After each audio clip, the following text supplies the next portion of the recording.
माँ पर लिखी कई कहानियों की तरह ये छोटी सी कहानी जिसका शीर्षक है माँ का आखिरी खत आपको भावुक कर देगी। इस कहानी को पढ़ने के बाद आप अगर माँ से नाराज भी है तो ज्यादा देर तक नाराज नहीं रह पाएंगे। आइए पढ़ते हैं कहानी।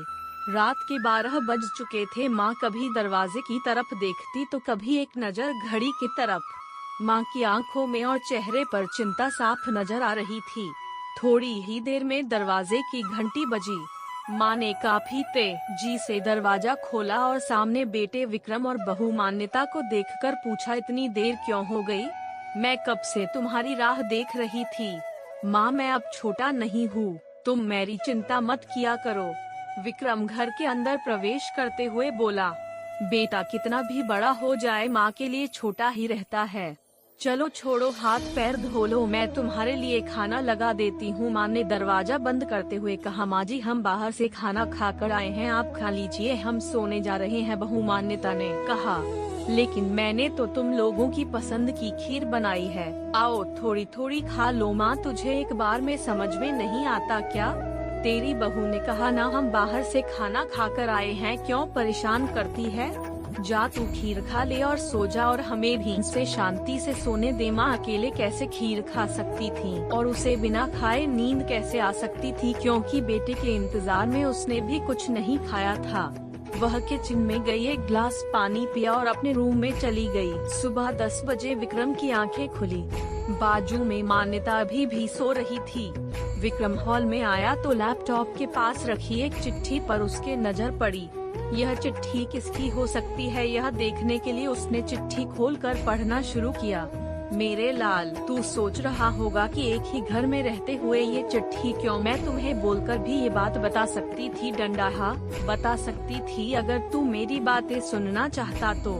किसी एक्सप्रेस गाड़ी की तरह तू आता है और कुछ ही पलों में निकल जाता है। खैर वो सब जाने दो, कल तुम्हारा जन्मदिन था इसलिए मैंने खीर बनाई थी।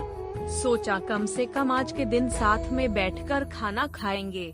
मगर मैं यह बात बोल गई थी कि मेरा बेटा बड़ा हो चुका है तो अपने दोस्तों के साथ पार्टी करके खाना खाकर आया। चलो, मुझे इस बात की खुशी ही हुई। मेरी दवाइयाँ खत्म हो गई है। मैंने कुछ दिनों पहले तुझे दवाई की एक चिट्ठी दी थी, अगर वक्त मिले तो वह दवाई मुझे लाकर देना, मुझे थोड़ी राहत हो जाएगी। विक्रम को याद आया कि 4-5 दिन पहले माँ ने एक दवाई की चिट्ठी बड़ी ई की मात्रा थी। उसने अपने ऑफिस के बैग में जाकर उस चिट्ठी को तलाशा और उसे खोल कर देखा। उसमें लिखा था, मुझे ऐसी दवाई लाकर दो जिससे मैं अपने बेटे को भुला सकूं। विक्रम को रियलाइज हुआ कि मुझसे बहुत बड़ी गलती हो गई है। उसकी आंखें नम हो गई। वह तुरंत अपने माँ के कमरे की तरफ दौड़ा। सबसे पहले उठ जाने वाली माँ आज क्यों नहीं उठी थी, देखकर उसे आश्चर्य हुआ। उसने माँ को उठाने की काफी कोशिश की, लेकिन माँ एक गहरी नींद में सो चुकी थी। विक्रम के पास फूट फूट कर रोने के अलावा और कोई चारा नहीं बचा। दोस्तों, यह कहने की जरूरत नहीं है कि माँ बाप जीवन में कितने मूल्यवान है।